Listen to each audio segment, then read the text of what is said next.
So let's have a look at what's going on emotionally inside of us. So here's us. Probably not a good colour, that one, is it? So here's us. Remember, that's our physical form only, isn't it? Our spirit form is basically the same kind of form, but over the top of that. And then we have this thing called a soul that most people can't see, and in fact no spirits can even see, surrounding our form. Now, that is the real us, and that is a container full of all of these belief systems, emotions, desires and passions. So if we just write that down, we have a set of beliefs, we have sets of emotions, but we also have desires and passions and longings.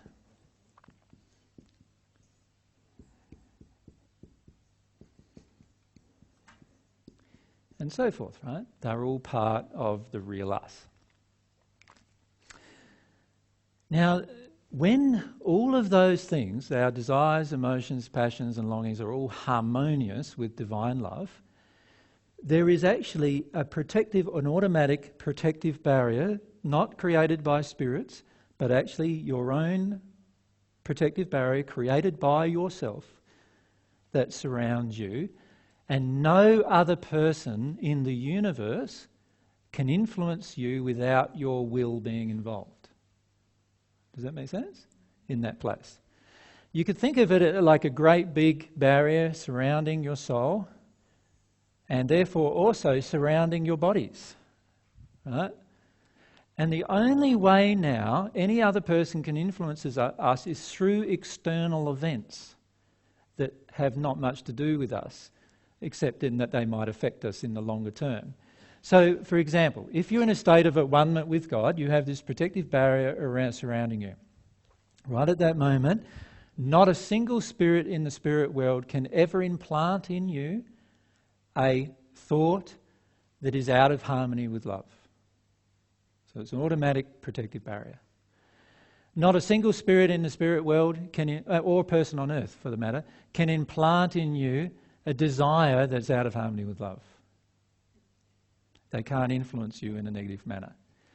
And not a single person in either location, spirit world or here, can actually force you to do anything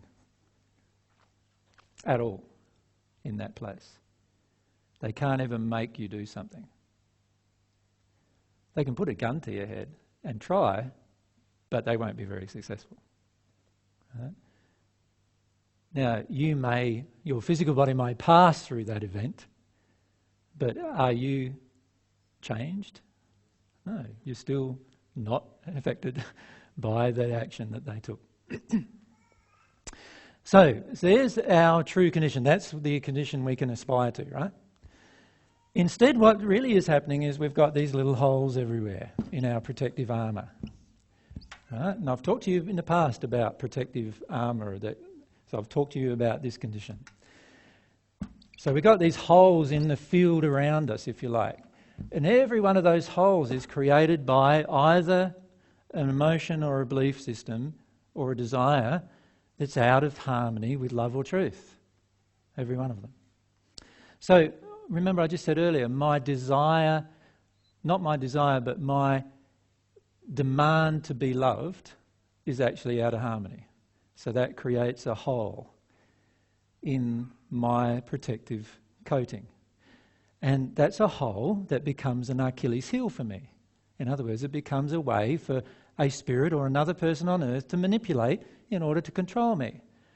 So how do I control a hole which is, please love me? Let's say that's the hole.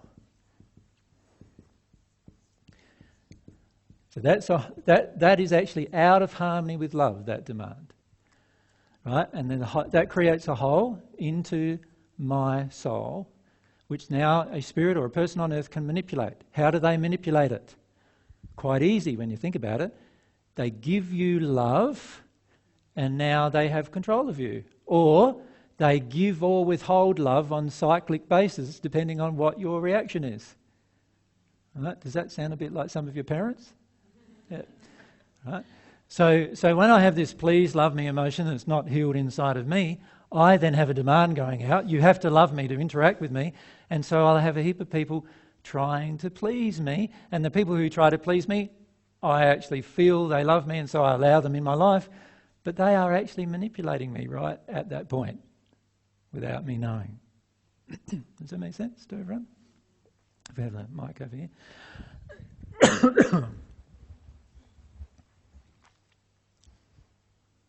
What you're receiving in that condition isn't love, is it? No.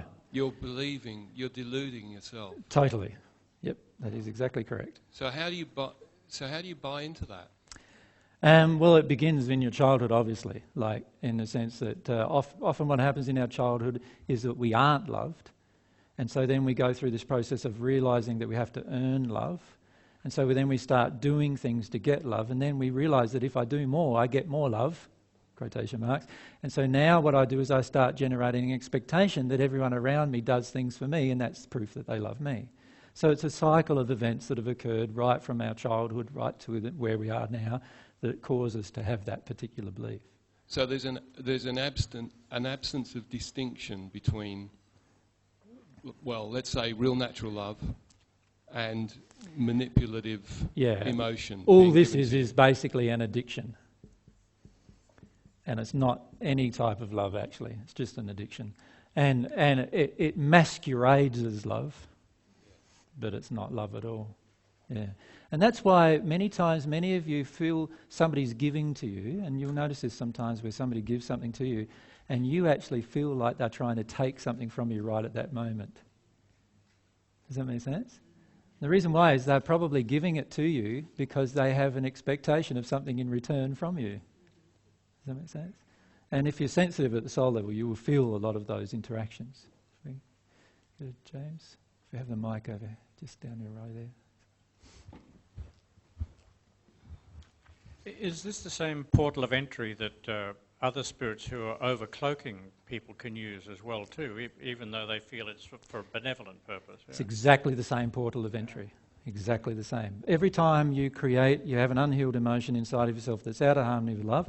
It's like creating an energy system that is like a magnet drawing from people on the earth or in the spirit world, drawing those people to you. And you will draw to you, in that location you will draw to you two types of people. There will be people who only love you, quotation marks, doing things for you so you feel loved, or there'll be the people who do the opposite to try to trigger you emotionally, which is part of your law of attraction. And this can also be closely allied to sexual projection as well. It is very much aligned to sexual projection. Almost everybody on the planet sexually projects in order to feel love from another person. Yep.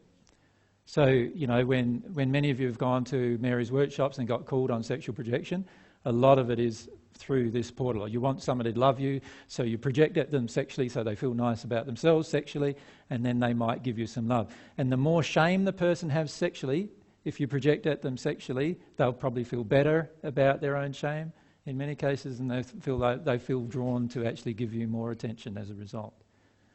So-called flirting is like the epitome of that. Does that make sense? When you're flirting with another person, what you're doing is you're exchanging sexual energy with them through these portals of that your soul has as injuries, enabling them to project at you and you projecting at them in order to get some combined emotions satisfied, which are all, by the way, addictions, and they are all unloving.